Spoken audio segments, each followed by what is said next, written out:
comme moi, vous avez certainement cette impression que le temps passe de plus en plus vite, qu'il vous file entre les doigts. Vous sentez votre avenir se réduire et vos souvenirs s'éloigner. Le temps est universel.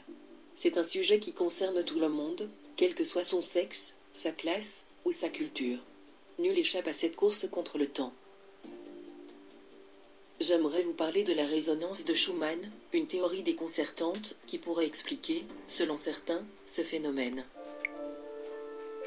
A priori, l'enfant n'a pas la même perception du temps que l'adulte. Il vit pleinement son présent, sans se soucier de l'avenir. Il se sent immortel, et son univers temporel est principalement basé sur les heures et les jours.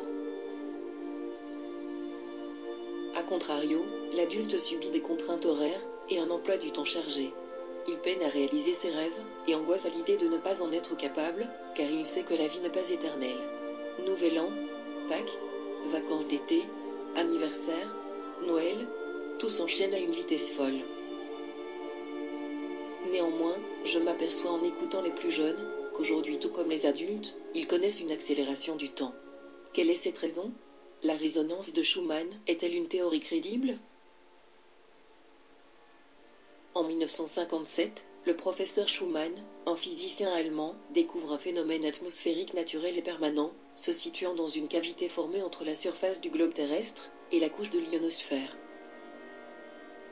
À cet endroit, restent confinées des ondes radioélectriques, formées en grande partie par les éclairs, soit environ 300 éclairs à la seconde.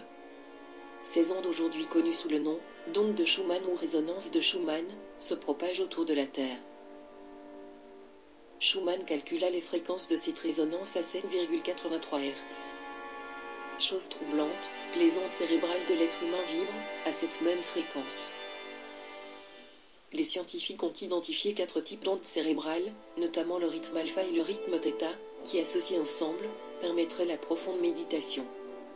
C'est d'ailleurs en utilisant ces ondes que le chaman accorde la fréquence du cerveau à celle de la Terre. La résonance de Schumann affecte la santé de l'homme. Nous communiquons avec la Terre grâce à un langage primitif issu des fréquences. Nous échangeons par ce biais de l'énergie et de l'information. D'ailleurs, on a constaté que les astronautes avaient de sérieux problèmes de santé suite à des missions prolongées en dehors de l'ionosphère. La NASA a résolu ce problème en installant des générateurs d'ondes de Schumann artificiels à bord des engins spatiaux. L'électromagnétisme et les ondes de Schumann ont une influence indéniable sur le corps humain. Ils agissent sur le mental, sur l'esprit, sur nos émotions, sur notre sommeil et nos rêves, sur la structure générale et cellulaire. C'est un sujet trop complexe pour être résumé ici en quelques mots. Depuis quelque temps, on assiste à une élévation de la fréquence vibratoire de la Terre, due à divers phénomènes cosmologiques. Alors qu'elle était de 7,83 Hz durant des milliers d'années, elle est aujourd'hui à près de 13 Hz. Cette augmentation aurait des conséquences sur le plan temporel, ainsi une journée de 24 heures correspondrait à 16 heures de temps réel. Bonjour à tous. Parmi les signes annonciateurs de la fin de notre monde, il y en a un qui évoquerait la contraction du temps. Avez-vous remarqué que depuis quelques années, le temps semble s'accélérer? Et ce hadith, qui est la parole sacrée du prophète de l'islam, l'aurait prophétisé il y a de cela plusieurs centaines d'années. Je vous le cite, l'heure ne viendra pas avant que le temps ne soit contracté, un an deviendra semblable à un mois à une semaine à un jour à une heure, et l'heure à l'embrasement d'un feu. Pour essayer de comprendre ce phénomène, il nous faut parler de cette couche atmosphérique qu'on appelle la ionosphère. La Terre est entourée d'une épaisse couche de particules chargées électriquement ionisées, appelée ionosphère.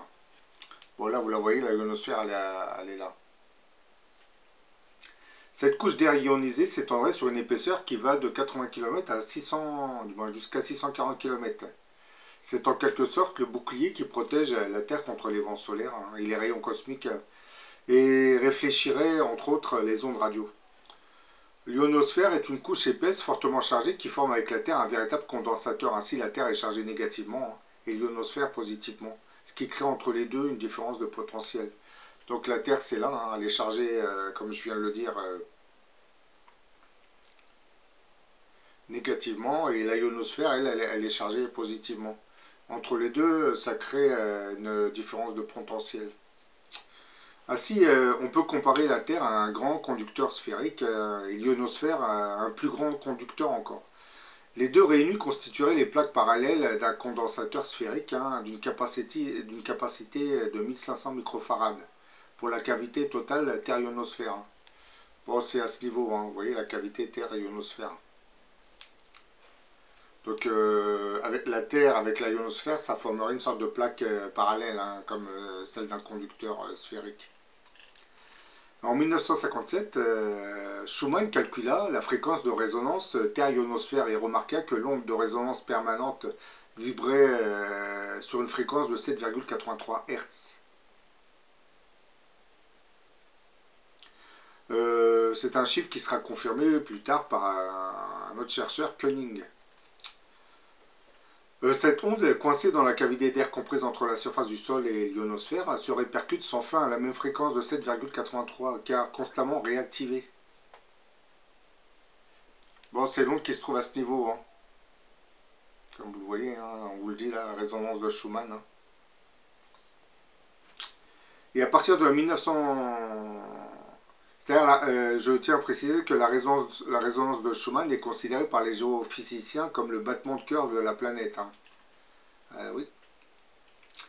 À partir de l'année 1987, cette fréquence vibratoire s'est lentement accélérée et depuis 1997 s'accélère de plus en plus. Alors que pendant des milliers d'années, cette résonance était de 7,83 Hz, elle a atteint aujourd'hui une valeur record de 12,9 Hz. Cette élévation de la fréquence vibratoire de la Terre s'exprime également au niveau temporel. Autrement dit, plus la vibration s'élève, plus le temps s'accélère. Le temps s'accélère et va s'accélérer de plus en plus sans que nous nous en rendions compte. Cette élévation de la fréquence vibratoire de la Terre agit sur plusieurs niveaux et en particulier sur le temps. Autrement dit, plus la vibration s'élève et plus le temps s'accélère. Aujourd'hui, une journée de 24 heures correspond à 16 heures de temps réel. Le temps s'accélère et va continuer de s'accélérer de plus en plus sans que nous en ayons conscience.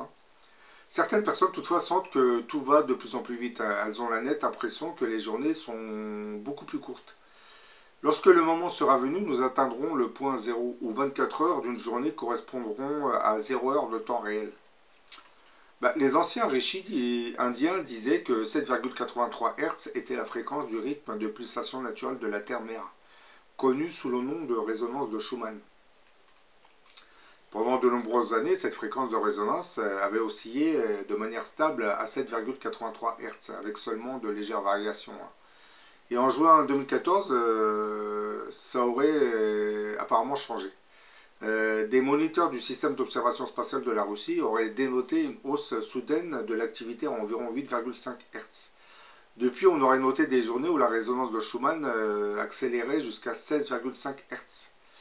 Au début, les observateurs russes avaient cru que leur matériel était défectueux, mais avec le temps, ils avaient appris plus tard que les données étaient vraiment exactes. Tout le monde s'est alors demandé ce qui pourrait bien causer ces pointes d'activité. Est-ce que la fréquence de la Terre accélère? Puisqu'on estime que la fréquence de Schumann est en harmonie avec les états alpha et θ du cerveau humain. Cette accélération expliquerait peut-être pourquoi nous avons souvent l'impression que le temps s'accélère et que les événements et les changements surviennent de plus en plus rapidement dans notre vie. Aujourd'hui, nous savons entre autres que ces ondes de résonance de Schumann vibrent à la même fréquence que les ondes cérébrales des êtres humains et des mammifères en général. Ces résonances émergentes sont naturellement associées à l'activité cérébrale humaine, ce qui signifie que nous changeons, puisqu'elle augmente cette onde. Une fréquence de 7,83 Hz est un état alpha-θ détendu mais rêveur, une sorte d'état neutre au ralenti, en entendant que quelque chose arrive. Une fréquence qui serait comprise entre 8,5 et 16 Hz, elle nous fera passer de l'état θ vers un état alpha complet, et beaucoup plus détendu, et des fréquences bêta beaucoup plus rapides, et plus alertes commencent à se manifester.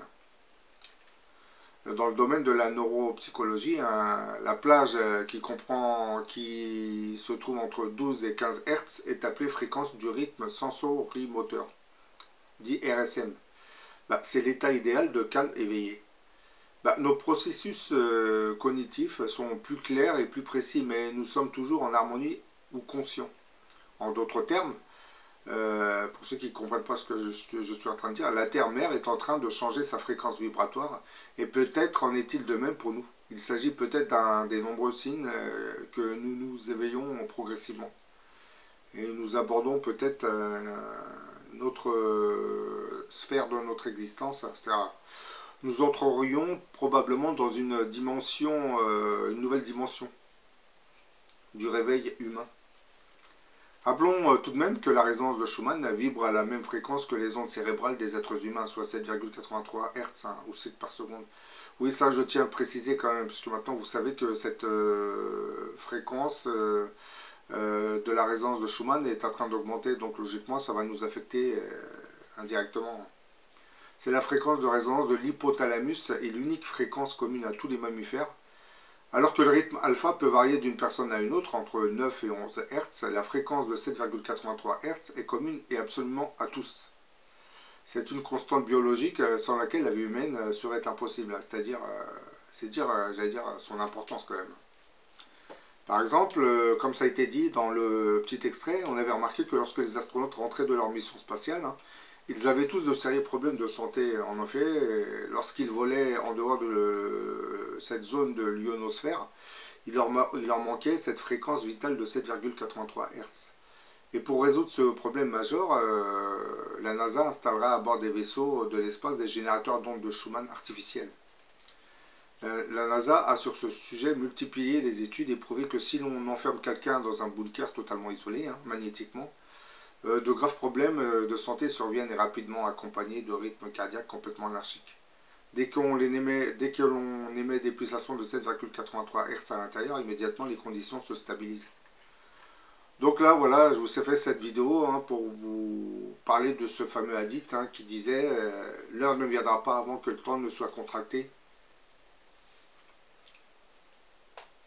Un an deviendra semblable à un mois à une semaine à un jour à une heure et l'heure à l'embrasement d'un feu. » Donc, sachant que cette résonance de Schumann est en train d'accélérer ses fréquences, logiquement, le temps va s'accélérer, c'est-à-dire, comme je viens de le dire, 24 heures aujourd'hui correspondent à 16 heures. Et plus la fréquence augmentera, et plus le temps se réduira. Et lorsqu'on atteindra le point 0, 24 heures se réduiront à rien. Et là, je pense que plus la fréquence harmonique de résonance de Schumann augmente, et plus elle nous affectera automatiquement, puisque comme je viens de le dire, sa fréquence vibratoire correspond à celle de notre cerveau qui est de 7,8 Hz.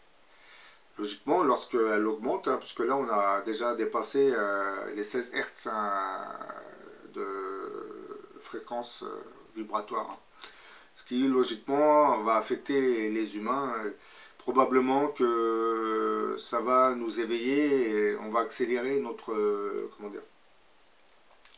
nos connaissances vont s'accélérer et on va rentrer vers une nouvelle ère. Bon, personnellement, je crois plus qu'on se rapproche de l'ère apocalyptique. C'est pour cette même raison que tout s'accélère au niveau du temps, de la fréquence de la ionosphère. C'est un peu cette ère qu'on est en train de nous programmer. Plus on va se rapprocher des premiers signes annonciateurs de l'apocalypse, et plus une journée se réduira. Comme là, je vous ai dit, 24 heures correspondent actuellement à 16 heures, et ce temps va continuer à se réduire, jusqu'à approcher les zéros. Donc à partir de cet instant, vous verrez les signes qui annoncent déjà l'arrivée de ce mystérieux grand monarque que la Bible appelle l'Antéchrist. Et logiquement, sa venue sera le début du déclenchement des signes, surtout des événements qui seront intégrés dans notre phase apocalyptique. Voilà, je vous fais montrer une petite image, comme vous le voyez, vous avez la résonance de Schumann, la ionosphère, et là c'est la résonance de Schumann, sa fréquence de 7,8 Hz correspond à la fréquence de notre cerveau. Donc logiquement, ça va induire en nous une modification, hein, puisque comme cette fréquence de Schumann est en train d'augmenter, hein, certes les journées rétrécissent, se réduisent, et notre esprit s'éveille. Hein. Ça suit une logique. Hein. Bon, j'en ai fini avec cette petite vidéo. Hein. Et là, sous ma vidéo, dans les commentaires, je vous mettrai un lien qui parle de ce phénomène. Hein.